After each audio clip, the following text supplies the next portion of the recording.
प्रदेश SC/ST core committee सदस्य doctor Dalip Dhiman ने कहा कि कोठीपुरा में स्थित एम्स में बीते दिनों भाजपा राष्ट्रीय अध्यक्ष जगत प्रकाश नड्डा, केंद्रीय स्वास्थ्य मंत्री मुख्यमंत्री जयराम ठाकुर, केंद्रीय सूचना मंत्री अनुराग ठाकुर ने एम्स में OPD का शुभारंभ किया है।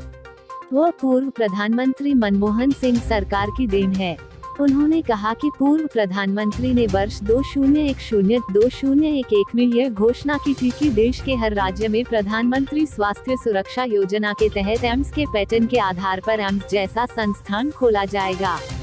उन्होंने कहा कि बिलासपुर जिले में एम्स संस्थान का श्रेय पूर्व मुख्यमंत्री राजा वीरभद्र सिंह की देन है, जबकि प्रदेश के 5 जिलों में कहीं भी एम्स संस्थान खोला जाना था। उन्होंने अपनी कैबिनेट में कोठीपुरा में एम्स संस्थान खोलने पर मुहर लगाई थी। उन्होंने कहा कि पुलिस जवानों के परिजनों के ऊपर पुलिस में FIR दर्ज करना दुर्भाग्यपूर्ण है। कहा कि यह लोग कोई अपराधी नहीं थे, नड्डा से आगे मिलने के लिए इसलिए आ गए कि नड्डा बिलासपुर के लोगों का अपना नेता है। उन्होंने कहा कि झंडूता में लोक निर्माण विभाग में चहेते लोगों को ही काम मिल रहा है। विभाग की टेंडर प्रक्रिया संदेह के घेरे में है। उन्होंने कहा कि लोक निर्माण विभाग से RTI मांगी गई थी, जिसका जवाब पूरा नहीं दिया गया है।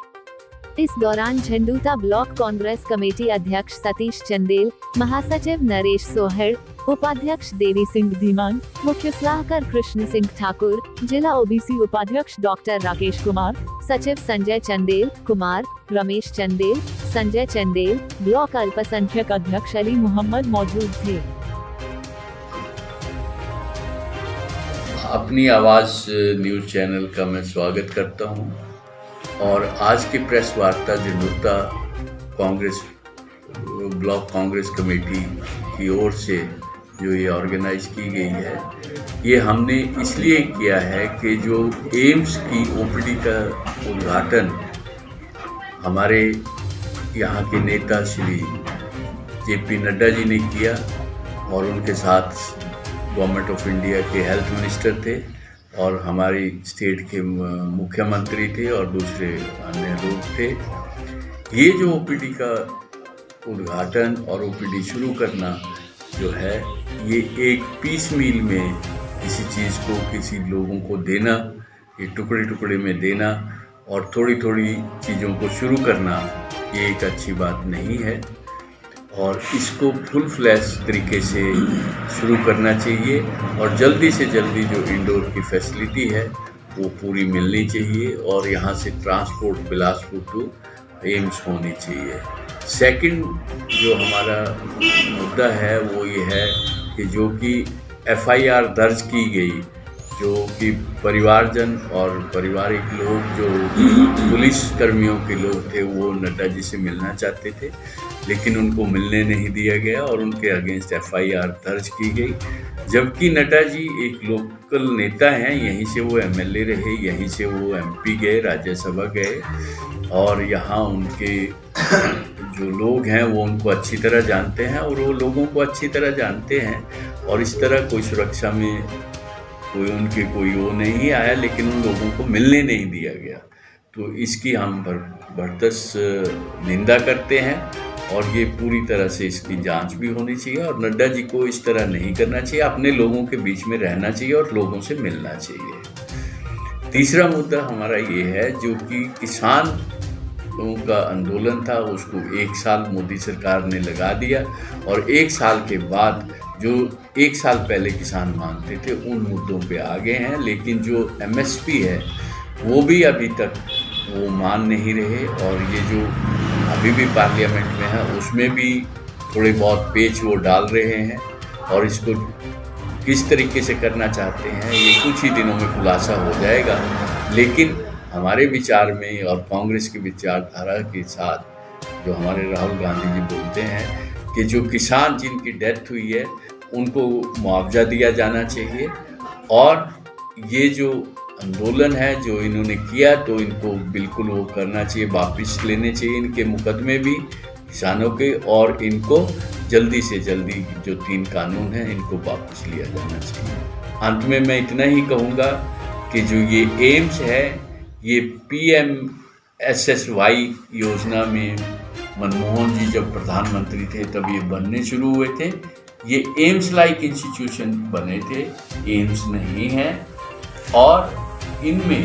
हमारे जो विजनरी चीफ मिनिस्टर थे राजा वीरभद्र सिंह जी, उन्होंने जैसे ही बिलासपुर के लिए और हिमाचल के लिए एम्स सैंक्शन हुआ, क्योंकि हर स्टेट में एक एम्स खुलना है, तो उसके इमीडिएटली खुलते ही उन्होंने जब ये उनके पास चॉइस आई कि कौन से डिस्ट्रिक्ट में खुलना है, तो 5 डिस्ट्रिक्ट आए थे, तो उन्होंने बिलासपुर को और जहाँ की वेटनरी वालों के जो फार्म हाउस था, जर्सी का फार्म था वहाँ पे,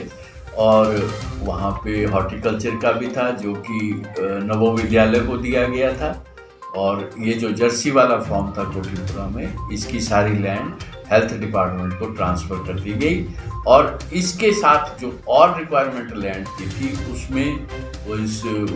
सैंक्शन के लिए 2-3 साल से ज़्यादा टाइम लगा, और ये सेंट्रल गवर्नमेंट ने इलेक्शन से जोड़ के ये सब किया है, और इलेक्शन को देखते ही ये कर रहे हैं। और अब जैसे फुल फ्लैज 22 में इलेक्शन आएंगे तो ये कहेंगे कि हमने इंडोर शुरू करना है, फिर उसका उद्घाटन ये फिर करेंगे, फिर उसके बाद थोड़ा थोड़ा उद्घाटन कोई ना कोई किसी तरह करते रहेंगे। तो इस तरह ये उद्घाटनों की जो है ये प्रक्रिया बंद होनी चाहिए, और इसकी जो प्रोग्रेस है वो कंट्री की या स्टेट की जो प्रोग्रेस है उस पर ध्यान देना चाहिए, इलेक्शनों पे कम ध्यान देना चाहिए। प्रोग्रेस होगी, लोग उस पार्टी को चाहेंगे जो प्रोग्रेस करेगी और उसी को वोट देंगे। और ये पिछले इलेक्शनों में अभी इनको पता चल गया है, 4-0 से ये हार चुके हैं हिमाचल में, और 3 विधानसभा की सीटें और MP की सीट कांग्रेस ने जीती है, और हमारी मैडम प्रतिभा सिंह जीते हैं। और आइंदा भी जो आने वाला इलेक्शन है इसमें कांग्रेस विजयी रहेगी और प्रदेश में सरकार बनेगी। गुप्ता कंस्टिट्यूंसी के बारे में मेरे विचार में जो इसकी प्रोग्रेस है वो चहुमुखी नहीं हो रही है, और ये कुछ सेंट्रल वो है, और जो यहाँ काम भी दिए जा रहे हैं, जो 4 लेन में काम है वो भी अपने चहेतों को सरकार दे रही है, और अपने जो भी जो पिछले काम भी हैं, कुछ 2-2, 3-3 साल से कोई रोडों के काम पूरे नहीं किए गए हैं, और जो टेंडर भी हैं वो यहाँ पे प्रक्रिया अंडरग्राउंड की जाती है, और उसकी पब्लिसिटी वाइड पब्लिसिटी नहीं की जाती, और उनका ठीक से वो होना चाहिए, और हर आदमी को काम मिलना चाहिए, और उसमें पार्टी स्तर पे भेदभाव नहीं होना चाहिए। इस चैनल पर लगातार न्यूज़ देखने के लिए सब्सक्राइब करें हमारे चैनल को, और साथ ही दबाएं इस बेल आइकन को, ताकि आप सभी को हमारी न्यूज़ सबसे पहले पहुंचे। और साथ ही हमारे फेसबुक पेज को भी लाइक करें। इसी के साथ न्यूज़ अपनी आवाज़, खबर पल पल की।